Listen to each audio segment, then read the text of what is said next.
On my 21st birthday, I finally bought my dream car with my own hard-earned money.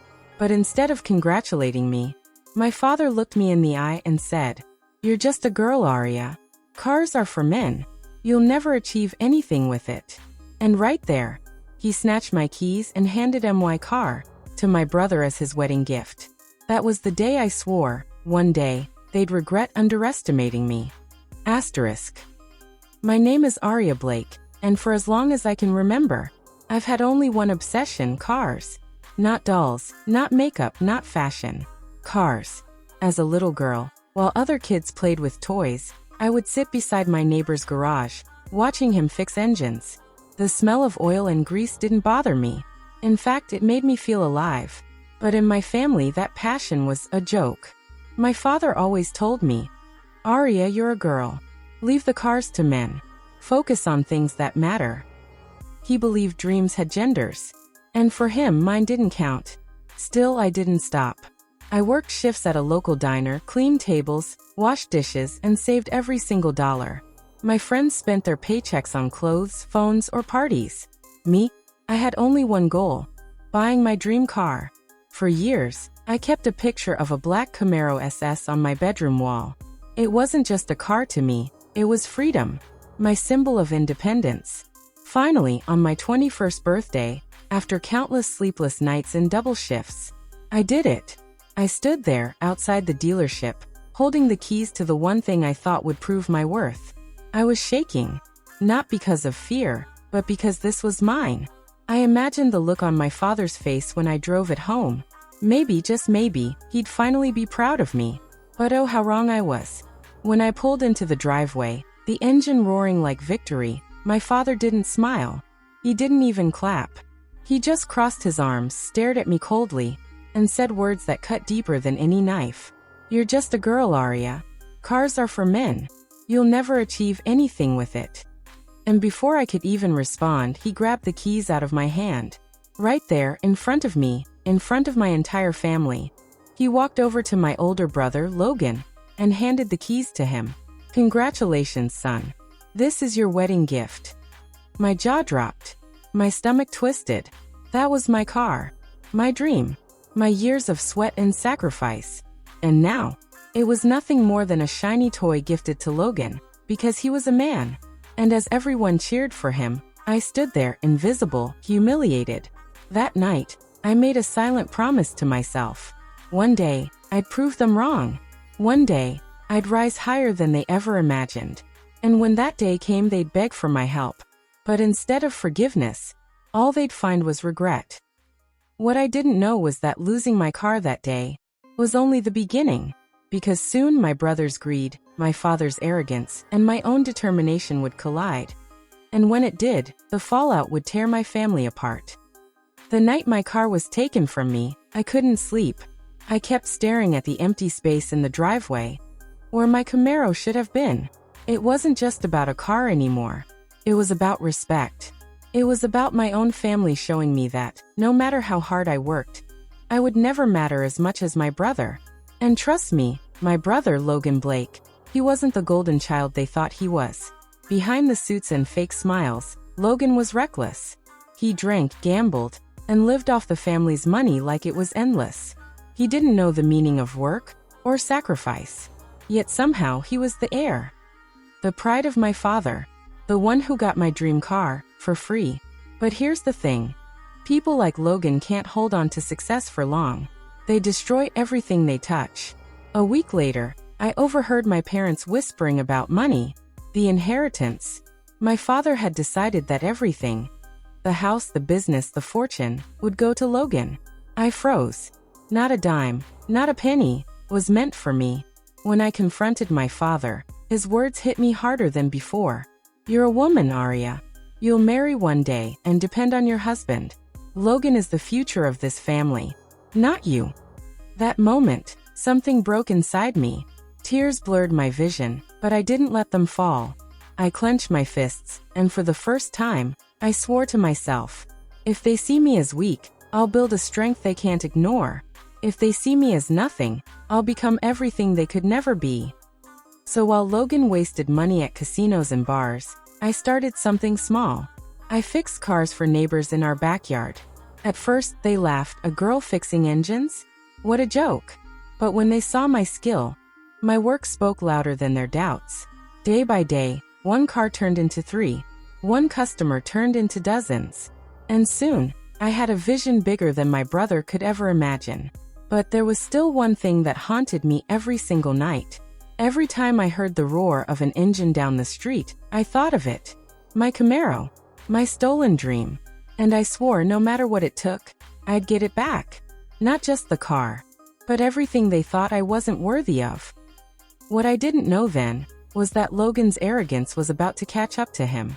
And when his empire of lies finally crumbled, the same family that once abandoned me would come crawling back.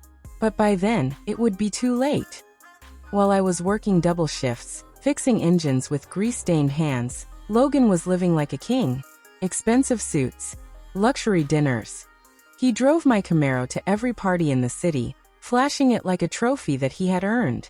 But what he didn't realize, trophies don't last when you've done nothing to deserve them. Rumors started spreading. Logan was borrowing money from shady people. He'd already lost thousands at poker tables, and yet he still gambled as if our family name was a shield. One night, he stumbled into the driveway drunk. I watched silently from the window as he scratched the side of my Camaro against the gate. He didn't even care. The car that was once my dream was now just another toy he was destroying. My stomach twisted in rage. But instead of tears, I felt something new: satisfaction. Because I knew his downfall was only beginning. Meanwhile, my small garage business was booming. Word of mouth spread fast. People came not just because I could fix cars, but because I treated every vehicle as if it was my own dream. Within months, I was earning enough to rent a workshop. The same neighbors who once mocked me now lined up outside, begging for my service. And while I was rising, Logan was sinking. His perfect image started to crack. Police reports, drunk driving warnings. And then, the day came when my parents' phones wouldn't stop ringing. Logan had been caught in debt. Hundreds of thousands gone, borrowed from dangerous loan sharks. I watched my father's face pale when he heard the news. This was the son he had placed all his bets on. The heir he had handed everything to, including my inheritance. That night, while my parents argued and cried, I sat in silence. Every cruel word my father had ever spoken to me echoed in my mind. You're a woman. You can't handle responsibility. Logan is the future. Really? This was his future? For the first time in years, I smiled, because I knew destiny was shifting. But here's the thing about karma. It doesn't knock politely. It kicks down the door. And when Logan's world finally exploded, dragging my parents down with him, they turned to the one person they had sworn was worthless. Me. Logan's debts didn't just disappear. They multiplied. The same men who once shook his hand at poker tables were now pounding on my parents' front door, demanding repayment. My father tried to cover it up at first. He sold off land, liquidated shares. But no matter how much money he threw at the fire, the flames only grew higher. And then, the unthinkable happened. Our family mansion, the pride of my father's empire, was seized. The once mighty Carter household was reduced to whispers in the neighborhood. Did you hear? The Carters are broke. Logan ruined them. I remember the night my mother came to me. Her eyes were swollen, her hands trembling. For the first time in my life, she didn't look like the cold woman who had raised me. She looked defeated. Aria, she whispered, almost choking on my name. We need your help. I froze. Help. This was the same woman who stood silent while my father humiliated me. The same parents who laughed when I said I wanted to build something of my own. And now, suddenly, I was their last hope? My father refused to face me directly at first. His pride was a prison.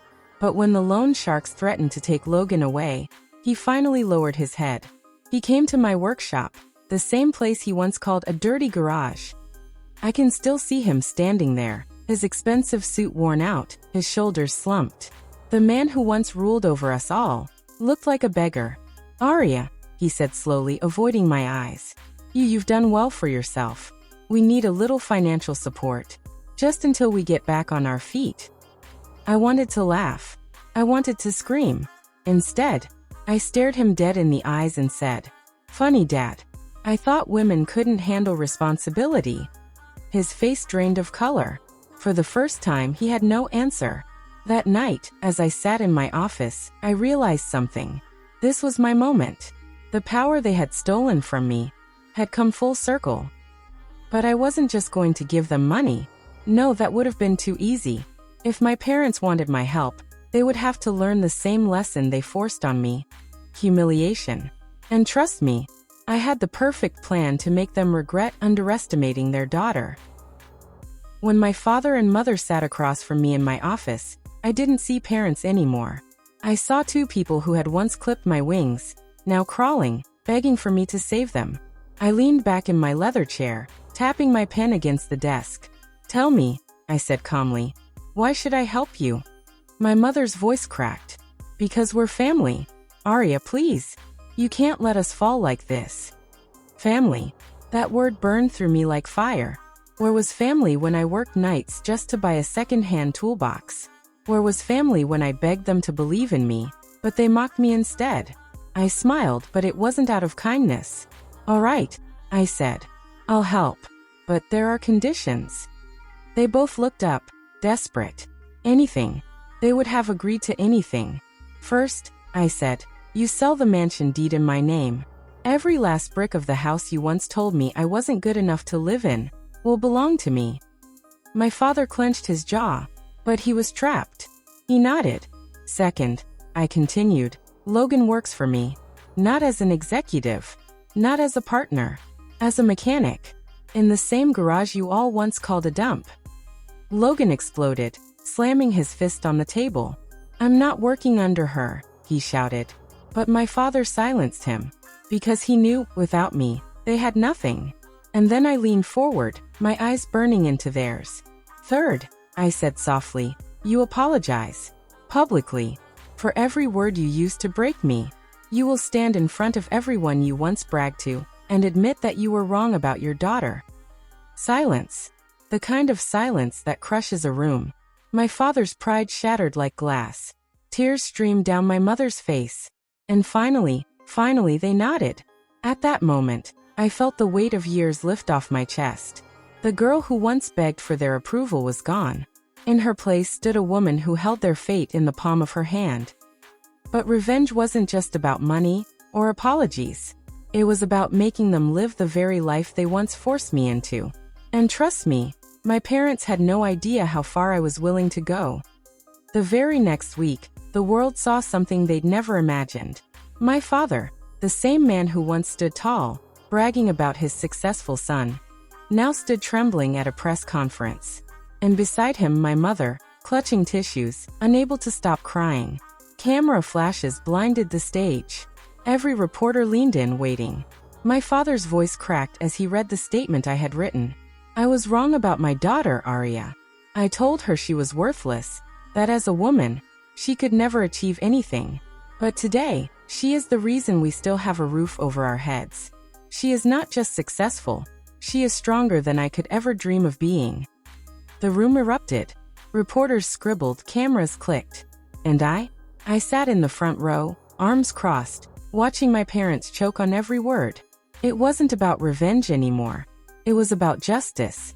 For every sleepless night, every insult, every tear I swallowed in silence. After the conference, Logan showed up at the garage, in greasy overalls, rage steaming off him. "Happy now," he spat. I looked at him, smirking. "No, Logan. This is just the beginning. You're going to earn every single dollar you wasted. With your hands. Just like I once did." For months, they lived under the rules they once mocked me for. The mansion?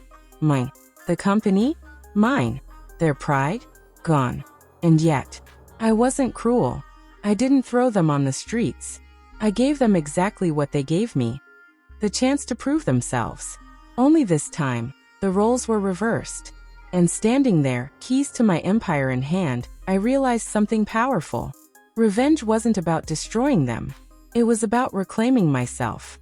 I was no longer the girl begging for their approval. I was Aria, the woman they once called weak, who became their only lifeline. Asterisk. And as I watched them live under my rules, one truth burned in my heart. They thought being a woman made me less. But in the end, it made me unstoppable. What would you have done if your parents stole your dream and gave it away? Tell me in the comments. And don't forget to subscribe, because the next story will be even darker. Asterisk.